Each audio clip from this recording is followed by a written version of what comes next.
अस्सलाम वालेकुम दोस्तों, मेरा नाम है मोहम्मद यूसुफ। आप मेरा यूट्यूब चैनल देख रहे हैं हनीरा ऑफिशियल।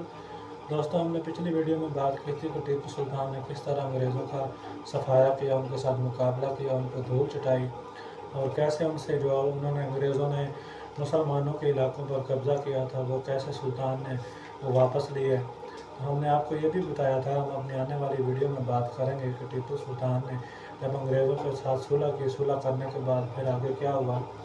तो आगे बढ़ने से पहले आपसे गुजारिश है कि हमारे चैनल को सब्सक्राइब कर दें ताकि हमारी हर आने वाली नई वीडियो का नोटिफिकेशन सबसे पहले आपको मिले। तो दोस्तों, हम आज आगे बढ़ते हैं कि आगे उसके बाद क्या हुआ। टीपू सुल्तान ने अंदरूनी शहर जो है उसको कैसे फतह किया। दोस्तों, हुआ कुछ यूँ था, मर्टों और निज़ाम हैदराबाद का मुश्तरका लश्कर अंदरूनी शहर की तरफ बड़ी तेज़ी के साथ बढ़ता चला आया है। सुल्तान को जब मर्टों और निज़ाम के मुश्तरका लश्कर की इतला हुई तो सुल्तान ने अपना पड़ाव कला के पास से उठाकर कोहिस्तान स्याह डोंगर के दामन में डालने का हुक्म दिया। इस तरह उसका लश्कर खासी हद तक महफूज हो गया था। सुल्तान ने सबसे पहले उनके साथ सुलह की बात की, मगर दूसरी तरफ से साफ जवाब दिया गया। मुज़ाकरात की नाकामी के बाद अब दोनों लश्करों के दरमियान हल्की फुल्की झड़पें होना शुरू हो गईं। टीपू सुल्तान ने यहाँ अपने काबिल एतमाद सलार गाजी खान को तैनात कर रखा था। इस दौरान शहर में शदीद तरीन अफरा तफरी फैल चुकी थी। गाजी खान पहले तो उनके सामान रसद का निशाना बनाता रहा और जब उन्हें काफ़ी नुकसान पहुँचा तो उसने अंदरूनी शहर के नवाही इलाकों में फैलते हुए मर्टों और निज़ाम हैदराबाद दक्कन के मुश्तरका लश्कर पर अचानक ही धावा बोल दिया। ये हमला इस कदर अचानक और भरपूर था कि मर्टे और निज़ाम हैदराबाद के लश्कर बुरी तरह मुखला गए और वो बदतरीन शिकस्त से दोचार होने के बाद अंदरूनी के अतराफ में फैल गए। रात हुई तो मर्टों और निज़ाम के सलारों ने अंदरूनी शहर के हाकिम को ये मशवरा दिया कि अगर ऐसे ही हालात रहे तो टीपू सुल्तान रफ्ता रफ्ता उनके सभी इलाकों पर कब्ज़ा कर लेगा और उनको ख़त्म कर देगा। रात की तरीकी में जिस कदर साजो सामान लेकर जा सकते हैं लेकर चले जाएं और कला खाली कर दिया जाए। लिहाजा रात के अंधेरे में अंदरूनी का हुक्मरान अपने मुख्तसर से लश्कर को लेकर कला से बाहर निकल गया और कला पर टीपू सुल्तान का कब्ज़ा हो गया। शहर और कला पर कब्ज़ा जमाने के बाद आप सुल्तान ने एक मरतबा फिर मर्टों की जानिब पेश कदमी शुरू कर दी और सबसे पहले कंचनगढ़ का रुख किया। कंचनगढ़ का राजा उससे कबल सुल्तान का इताअत गुजार था, मगर जब वो मर गया तो उसकी रानी के हाथों में हुकूमत आ गई। इस औरत जिसका नाम तकमा था, उसने हुक्मरान बनते ही मर्टों के साथ साजबाज करके सुल्तान के खिलाफ अमली इक़दामात उठाने शुरू कर दिए। मगर इन बातों से भला सुल्तान कैसे बेखबर रह सकता था।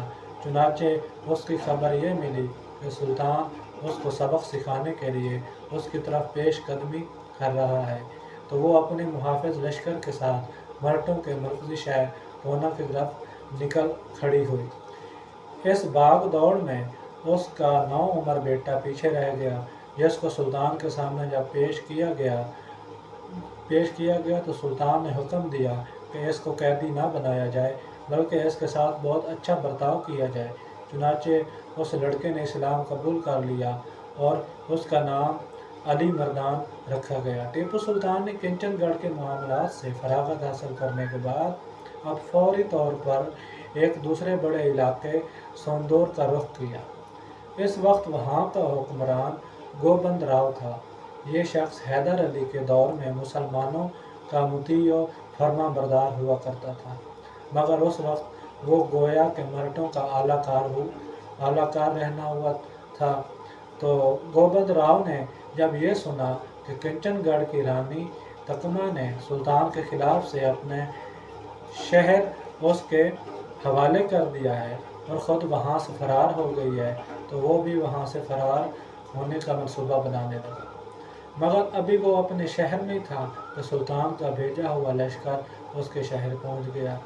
उस लश्कर को शिकस्त हुई, मगर वो ख़ुद अपने चंद साथियों के हमरा वहाँ से बच निकलने में कामयाब हो गया। चुनाचे बहुत आसानी के साथ सुल्तान के लश्कर का केल के इलाकों पर कब्ज़ा हो गया। इन इलाकों के बाद अब सुल्तान अपने लश्कर के साथ तंग बदर दरिया के तरफ बढ़ा। जब वजह यह थी कि दरिया की दूसरी जानिब मर्टों और निज़ाम हैदराबाद दक्कन का मुश्तरका लश्कर सुल्तान के खिलाफ मार्के के लिए पड़ाव डाले हुए था। जब सुल्तान ने तंग बदर दरिया के करीब पहुंचा तो उस वक्त दरिया में शदीद तुग़यानी थी, चुनाचे दरिया को अबूर करना एक नहायत मुश्किल अमर था। दूसरी जानिब दुश्मन भी इसी इंतज़ार में था। इसी दौरान शदीद तरीन बारिशें हो गईं और हर तरफ पानी ही पानी हो गया। मगर जवान मर्द सुल्तान ने अपने तोप खाने को हुक्म दिया कि सुबह सवेरे ही दुश्मन पर शदीद गोलाबारी शुरू की जाए। चुनाचे मर्टों ने और निज़ाम के मुश्तरका लश्कर वहाँ से फरार पर मजबूर हो गया, मगर वहाँ पर अपना एक 12,000 का लश्कर मुकाबले के लिए छोड़ दिया। इस आशना में दरिया का पानी भी मबूल पर आ गया। सुल्तान ने अपने लश्कर को दरिया पार करने का हुक्म दिया। जैसे ही सुल्तान का लश्कर दरिया की दूसरी तरफ पहुंचा तो वहाँ पर मौजूद लश्कर ने भी अपनी जान बचाने की फ़िक्र की और वो वहाँ से भाग गए। मर्टों और निज़ाम हैदराबाद दक्कन के सलारों ने जब यह सुना कि उनके लश्कर को दरियाए तंग बदरा के किनारे बदतरीन शिकस्त हो गई है तो उन्होंने शदीद गुस्से के आलम में सुल्तान के खिलाफ फैसला कुन मार्के का फैसला कर लिया। दोस्तों, इसके बाद आगे क्या हुआ हम अपनी आने वाली वीडियो में बताएंगे, लेकिन जाते जाते आपसे गुजारिश है कि जिन्होंने हमारे चैनल को सब्सक्राइब नहीं किया जल्दी से हमारे चैनल को सब्सक्राइब कर दें, वीडियो को लाइक कर दें ताकि हमारी हर नई आने वाली वीडियो को नोटिफिकेशन